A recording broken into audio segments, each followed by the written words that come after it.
My tests. Hello, if you are watching this video as a VOD, please jump to the 10-minute mark. But if you're watching this video to help support the number of views in this channel, please watch the entire thing. From now until then, we will be just hanging out, finishing the setup, and waiting for more people to come in. Hang out with me for the next 10 minutes. All right, let's put on some music.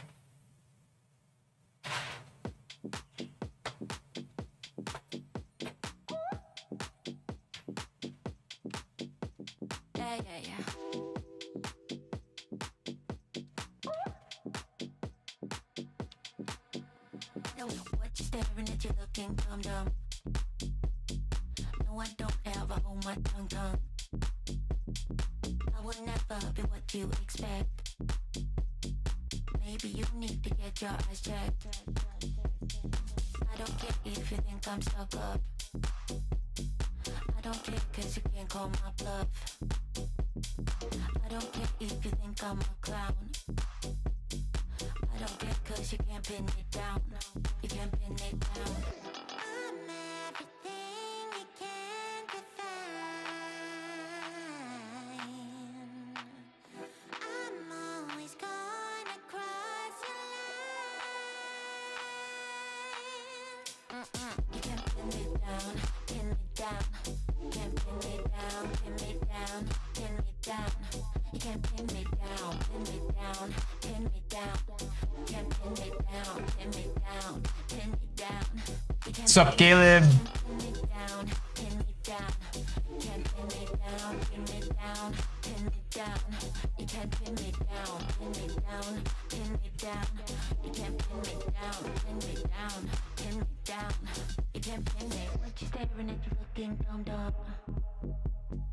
No, I don't ever hold my tongue.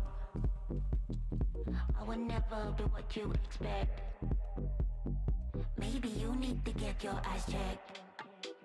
I don't care if you think I'm stuck up. I don't care cause you can't call my bluff. I don't care if you think I'm a clown. I don't care cause you can't pin me down. You can't pin me down. I'm everything you can't define.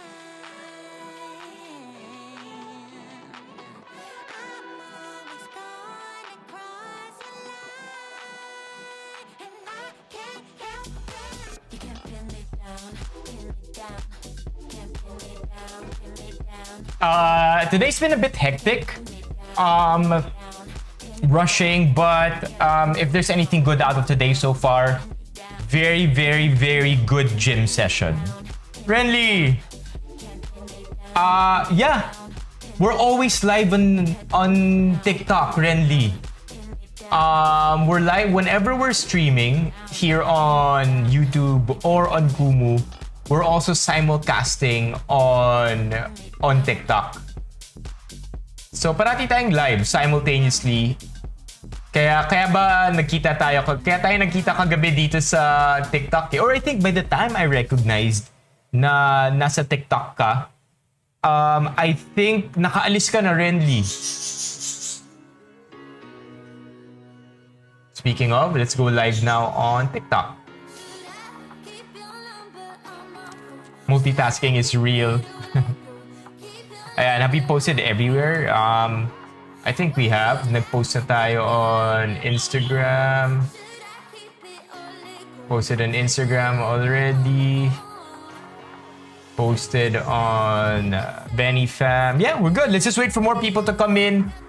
6 more minutes before we officially start our live stream. So, how's the day so far? Yeah, apart from it being very hectic, very productive last night after the Kumu stream. Took care of my visa. Still have some questions, but I think by tonight, matatapos ko na lahat. What time ko normally natutulog, Renly? Let's open up the links.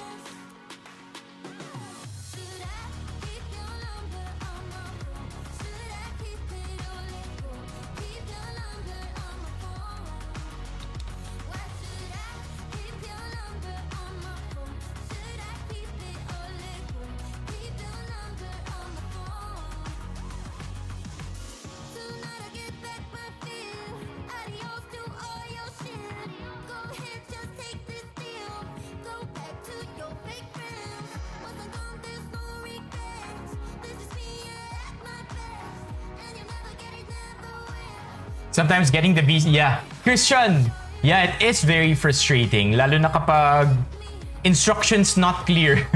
I mean, the instructions are good, but it's just that pinapapunta ka to so many websites. It's not a one-stop shop in one website, which is understandable for security reasons.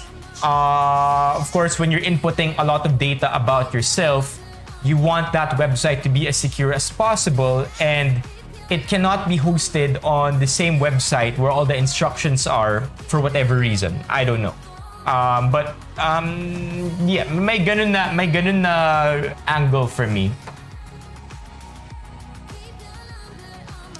Yeah, and the most annoying part, which I think is also very necessary, is the part where you're filling up a form and then many pages yung form. You do it a page at a time, right? But the problem there is every 20 minutes nila log out ka. For security reasons.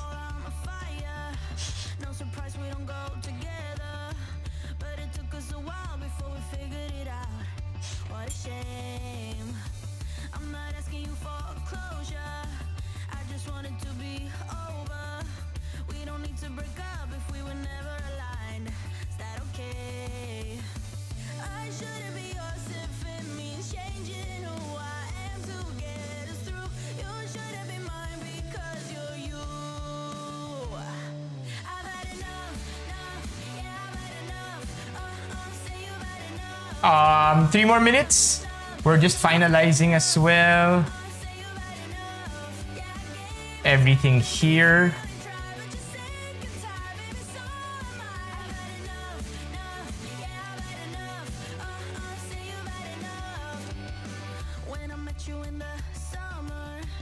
Ayan, mukhang okay na tayo for tonight. Alright. Starting the stream in 2.5 minutes. Kamusta, Christian? Sama ka na, Caleb. Madali ba ang visa sa Australia? That one I'm not too sure. Hey, June. Everybody here on TikTok. I'm also live right now, as in at the same time. Live din ako sa YouTube. And I hope to catch you there on YouTube because we're gonna be talking a little bit more about the Alex Gonzaga cake mess. Get it? Cake mess. And may mga memes, may mga updates, may mga videos, may mga photos, and hindi ko yun mapapakita dito sa TikTok. But on YouTube, I will be able to show it over there. I have the same username, CI Benipayo on YouTube, so I hope you can jump over to YouTube dito sa TikTok. Talon kayo sa YouTube, and I'll also be facing the camera kapag nasa YouTube. So mas, I believe mas magiging engaging tayo dun. Yeah, I think that's the hack, Caleb. Whenever you do visas, you have to do it with family. If I'm not mistaken, para mas malaking chances of approval. Bait mo, June.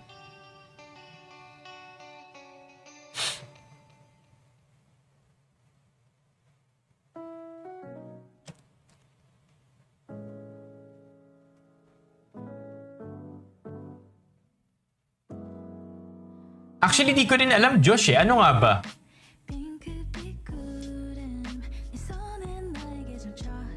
Yeah. Oh!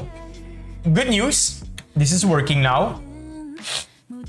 And bad news, parang ina-allergies tayo ngayon. All of a sudden. Let's see. I'm starting the stream in about 30 seconds.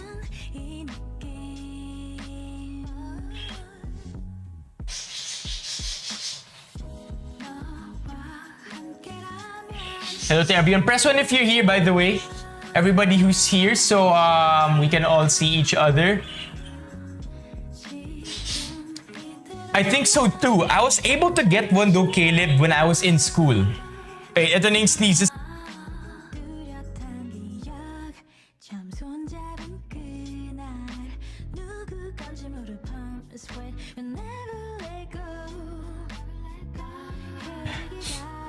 Ba't ganun? Bad trip yung nawawala bigla. Alright, on standby to in case.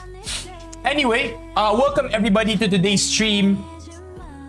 Last night we talked about I don't really want to say controversial issue because it's not the most controversial. It's just the one that happened to have picked up the most attention on the internet for the past 2 days. You already know it. It's about Alex Gonzaga and the cake mess that happened between her and the waiter. Now, it went viral pretty quickly. And it's still viral right now. It's still trending on Twitter. And its virality spread so quickly, I believe, that this meme is now the best opener to describe what just happened in the last 2 days. So everybody, check it out. Yeah, nakita ko, Joro. Oh, di ba? Now we have a new queen. Can you imagine? Kakasimula pa lang ng 2023, ang dami nang nangyayari. Granted, all of these things are issues which are not really always good news. There's still some good coming out of this, right? There's still some good coming out of this because we're calling out the people who are most influential on the internet right now so that they become or can become better role models. That's the goal, right? If you've been gifted with a lot of influence, a lot of social media presence, the best you could do now, you have to take it upon yourself to be a role model because so many people look up to you. Yeah, you can be yourself. Yes, you can do whatever you want. It's your Instagram page, it's your YouTube channel. But there's a fine line between that and taking hold of that responsibility to make sure that people who emulate your behavior are good, end up doing good too. Because you do influence them, and now it's your responsibility to be a good person. Now, am I very affected by this? Yes, I'm very, very affected by this issue because service has always been close to me. I used to be in the service industry. I've served people. I've worked as a barista. I've worked as somebody who cooks burgers in a small cafe that my family used to own, and I was very hands-on with it. And I realized there have been some rude customers, but for the most part, it's been smooth sailing naman. So I have an inkling of a feeling of what it means like to be treated like shit just because you're serving people food. That's why it's very sensitive to me. This topic is very close to my heart. That's one, but the other thing is, am I milking this issue? I have to admit, yes, I am milking this issue, and I'm not the only one milking this issue. This guy apparently is also doing the same. We have here Rendon Labador, who also did the same thing to Donalyn Bartolome, making a comment and continuing his winning streak. We do know that Rendon Labador is himself a very controversial figure. Pero lately, he's been having these wins. O diba? Meron siyang sinasabing ganyan. Granted, I don't think pinag-aralan is the wise term, the best term to use here. But Rendon Labador, whenever he makes a comment, now we listen because he's been having some wins lately. Another one that Rendon Labador said, this one's also pretty funny. Kasi sobrang prangka niya eh. Ito yung atake kung atake. We have this one. Sabi ni Paolo, agree, dahil sikat na sila, they can get away with, yeah. I think, I'll be honest with you, it's something that creeps up on you without you even knowing it. When you're even with someone as small as me, when we're live streaming and there are many people who agree with you, who say yes to you. Because otherwise, if you don't watch the live stream, or if you don't like watching the live stream, you're not gonna say yes to me, or you're not gonna agree with me. Same with the content I put out. If you don't agree with my content, chances are you're not going to be delivered my content sa algorithm. Makes sense, right? So now, as somebody who creates content, all I see most of the time are people agreeing and saying yes to what I'm saying.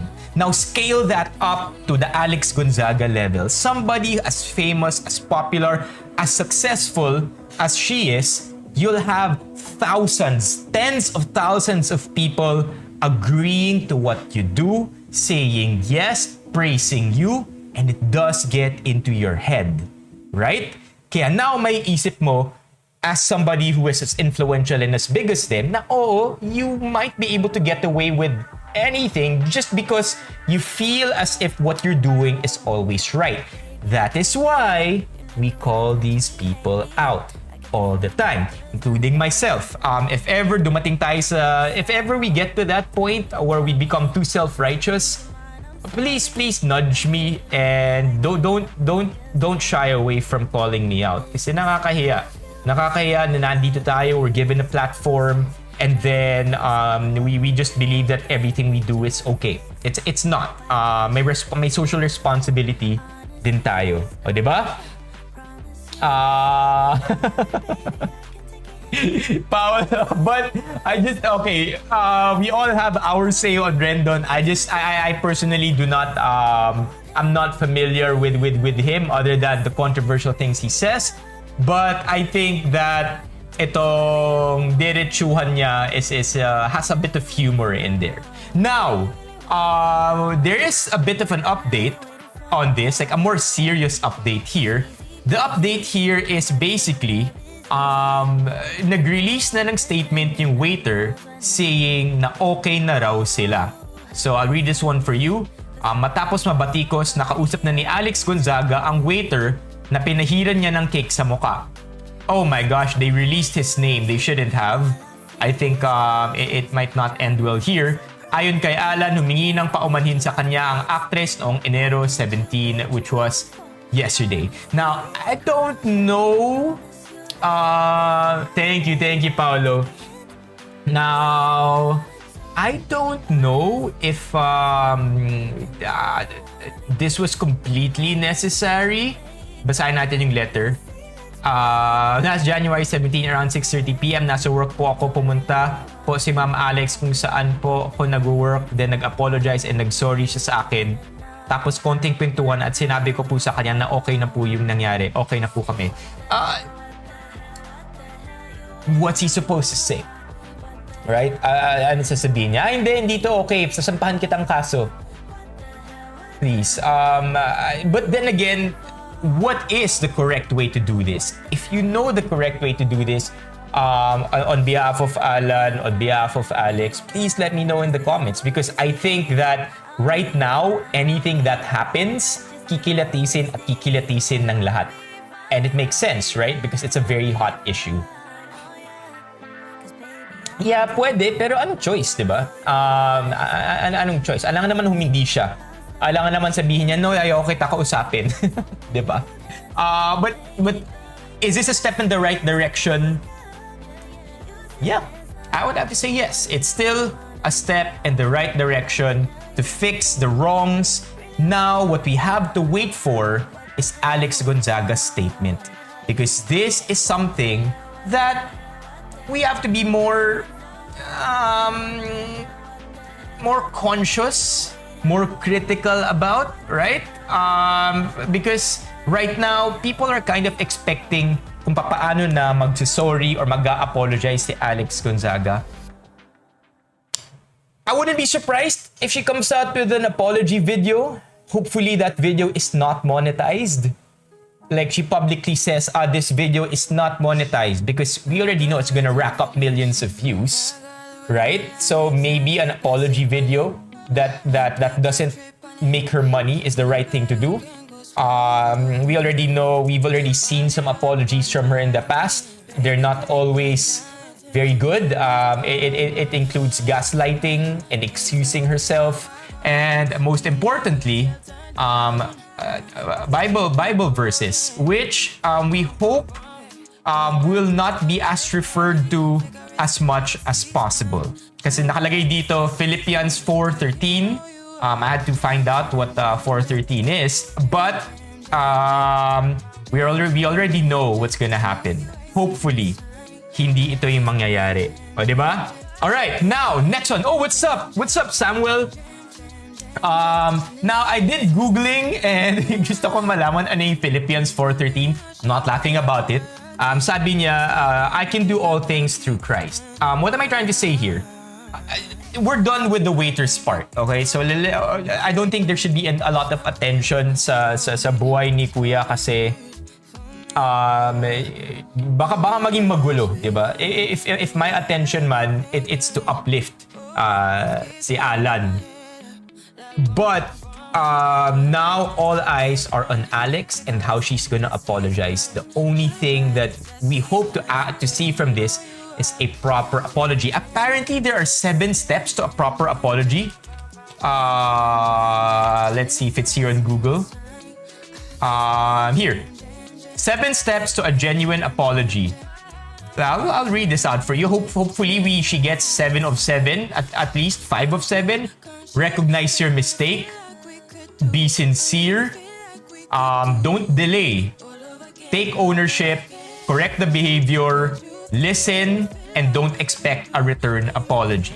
So I'm not sure if that's the one I'm referring to, yung 7 steps to apologize properly. But hopefully, we see something like that, right? Yeah. Wala nang, okay. Sana hindi monetized and sana yung apology straight to the point, right? Like wala nang, kasi naman ganito, alam naman nila ganito. Well, because it already begun, right? The gaslighting already kind of begun nung sinabi na kaibigan naman daw yung waiter or family friend. Kaya marami ring nagagalit over that because look at this. Imagine invited ka sa birthday ng family friend mo pero waiter ka pa rin. Medyo savage to. But yeah, it already begun. Suki daw, parati nilang kinukuha as a waiter sa caterer nila. So we want none of that. We don't want to hear anything that goes along the line of ano naman alam naman niya yun close naman kami. It begun on the right direction. Inayos diniretso ni personally pumunta si Alex Gonzaga sa waiter. That's a step in the right direction, much as we're all still very suspicious sa kung ano talaga yung nangyari behind it. Hopefully, apology pushes through very well. Alright? Yeah, maglalabas yan. But, let's see. If you look here, don't delay, diba? Don't delay. I'm not sure if that's very accurate, but I'm pretty sure very responsible dapat I'm very sure that the apology is gonna go through many layers of PR checking. Not that it's wrong. I think it's the proper thing to do. Again, she's not ordinary anymore. She's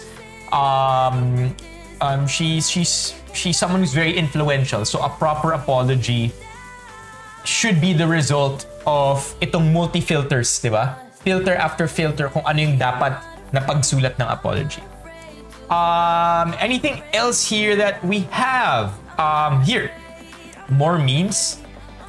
We have Sasa Girl coming out with this meme, the entitled.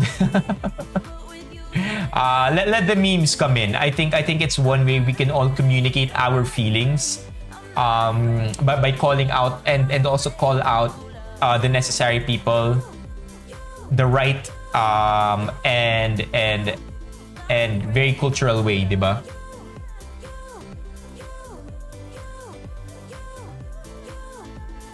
Yeah. Oh, nawala yung sincerity. Well, yun na nga Paolo, diba? Step in the right direction kahit na medyo sticky step siya.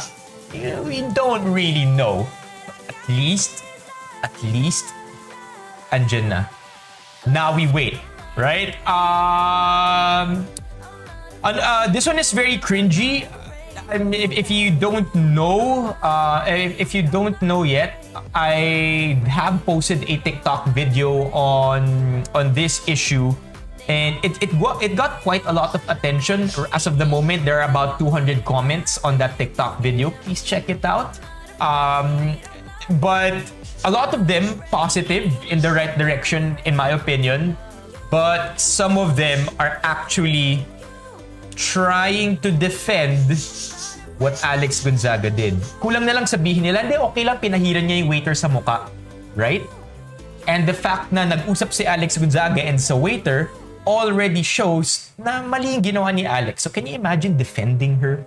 Na para mo na rin sinabi na okay lang, di ba? Okay lang. Okay lang na ginanon niya yung waiter. This is one of them. And it's very, very cringy, this comment from Chris Lawrence. Most people have something negative to say. Let's fast forward, blah, blah, blah. Pero ito yung naka-highlight. Can you imagine na ito pa yung naisip ni Chris Lawrence? Most recognition he ever got as a waiter. So after all the noise, I'm sure he will be grateful that this happened. What the fuck are you saying, man? Looks like people just like to extract the negative out of things instead of the positive. What fucking positive came out of this? Nothing. So this is very problematic as well. This guy has to come down from his high horse. Medyo ano to? Medyo mali yan. Can you imagine saying na okay lang talaga yung nangyari kasi ngayon viral na si Kuya, o di ba? Okay pa. Kuya, good job. Viral ka na ngayon.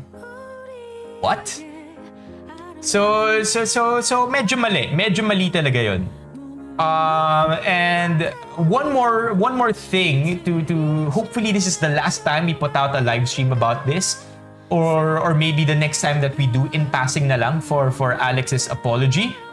Hopefully we don't talk about this in the future anymore because it's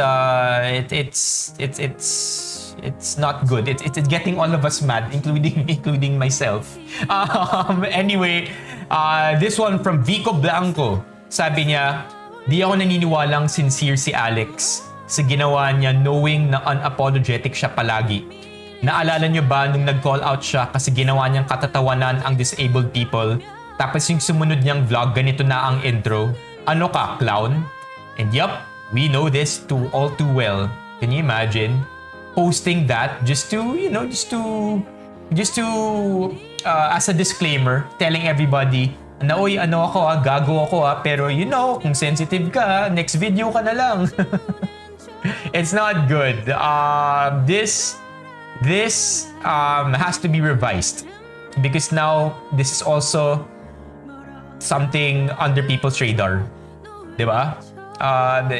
Not a good disclaimer, especially if you're trying to cover up messy behavior.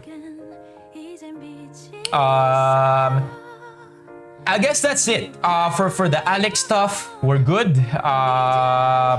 We're good for now. I want to end this live stream on a good note. Off topic, maybe on a different, maybe mag-iba na lang tayo ng topic.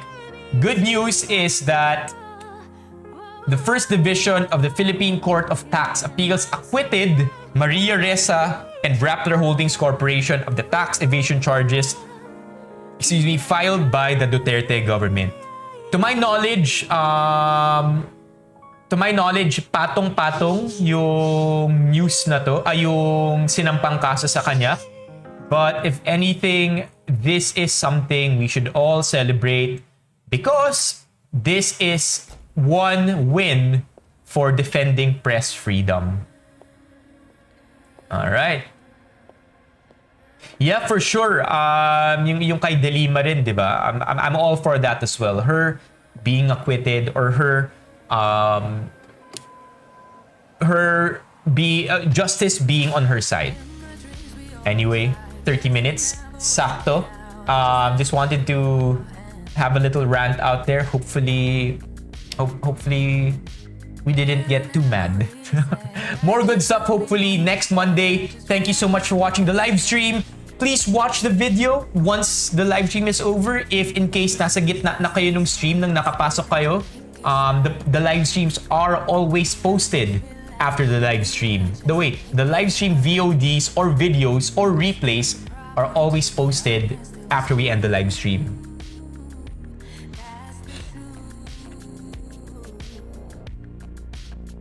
Yeah, I also saw a thread. Sige, after neto tapusin na natin yung stream. I also saw a thread na that didn't get included into tonight's stream. That said something along the lines of, if there's one good thing that came out of this Alex Gonzaga issue, it's that